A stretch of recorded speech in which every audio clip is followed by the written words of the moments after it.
Hey folks, Grant over at Local Cooling Farms, doing a little cattle move on a lovely fall evening. Grass has started slowing down. We haven't gotten rain in a while. So we're moving them out of that paddock a little early, getting them into the new paddock. And then we're gearing up to start putting some beans out. Even though they're not gonna fully develop, they'll have a pretty good growth cycle here in our fall. And then we're also gonna be putting out our ryegrass soon. He knows where he's going. Oh, you're waiting for us? Thanks, buddy. Appreciate that little courtesy wait. Woo-wee!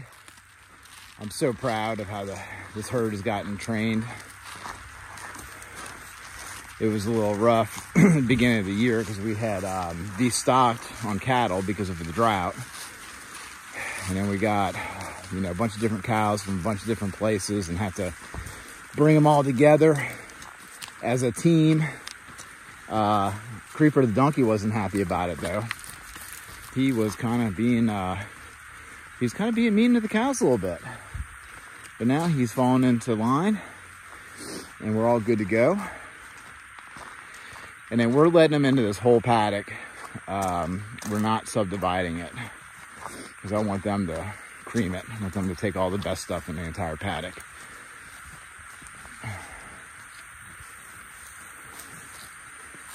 Woo-wee! Now we have really thick basic grass on that third section of the this particular paddock. So I think what I'm going to do is I'm going to let them cream the entire paddock for a day or two, and then I'm going to put them in that third wedge and feed them in there so they really hammer that basic grass because it's real stemmy. And so if I give them some supplemental feed, they'll keep hitting it. Now, this spot is where we overwintered a flock of chickens, and we've never had this barnyard grass. That's like a slang, common name for it. But this stuff is like primo stuff. The funny thing is that in this same area, we had a really thick stand of sedge. Now, that was because the soil was wet. And so now that the soil is dried out, now we've got this barnyard grass coming up. So it just goes to show you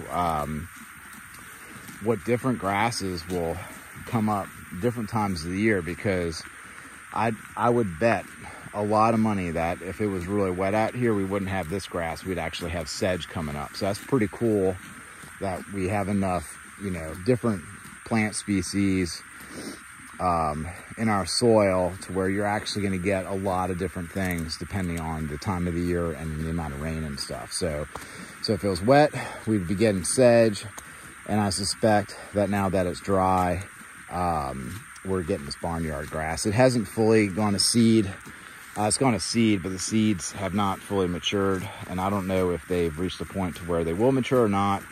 The cattle are surely going to eat it all. Hopefully they'll throw some seed heads out after they're grazed and get like a last minute, shattering of seed, so we get to actually spread this stuff. So yeah, and then, we're going to be putting ryegrass in this whole paddock along with all the other paddocks. And then we're going to hopefully have really good grazing once that ryegrass establishes itself. So that's what we're doing out here this evening. Y'all have a good one.